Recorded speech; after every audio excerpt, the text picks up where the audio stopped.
I'm Zach Schmoyer with L.P.R. Construction. I was a superintendent on the DUS project.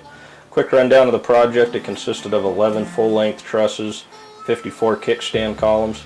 Project started out standing the initial 8 columns. Those columns, all the infill members had to be completed, bolted, welded, and the column base plates had to be grouted prior to starting any erection activities. First truss that we set, due to the shape of it, had to be set in 2 halves versus 1 whole. Once the pins were made, it was supported on the other end by a shore tower and guy cables. The second half of the truss followed in a similar manner, and now we could get on to the full-length trusses. Full-length trusses came in 4 sections. Those 4 sections had to be pre-built on the ground, surveyed, all the weld fit up complete, welds completed, ground and painted prior to erection. And once that was completed, it was that process throughout the train hall to complete the erection of the trusses.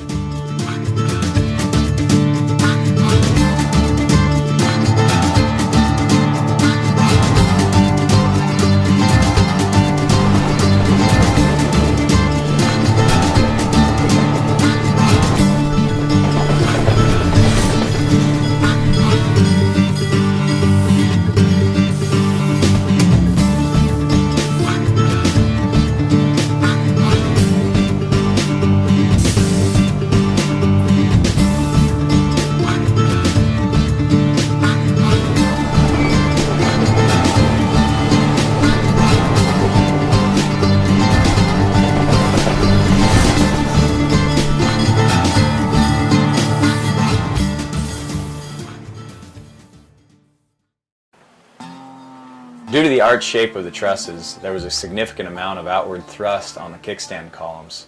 We knew we had to deal with that outward thrust somehow, so instead of utilizing temporary bracing, we decided to grout the kickstand columns in place prior to setting the trusses. The most challenging portion of the project was the end connections for the trusses. The end connections consisted of a single 5-inch diameter stainless steel pin. That stainless steel pin had to go through 3 plies of steel, each of only which had a 32nd oversized hole. So to come up with a solution for that problem, we developed a drift pin. The drift pin was tapered, 3 inches on one end, 5-inch diameter on the other.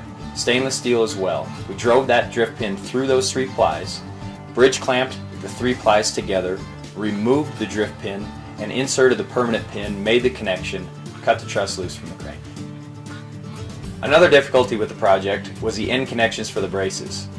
The architect wanted to maintain a similar look to the truss end connections and utilize a single bolt at each end of the brace.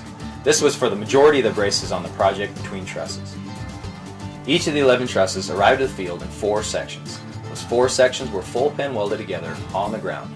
The top cord consisted of a 16-inch diameter HSS round section. The bottom cord consisted of a 12 3/4-inch HSS round section.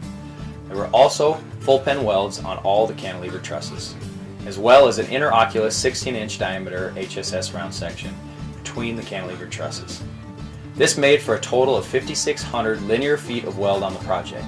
That is over a mile of weld for the Denver Union Station project.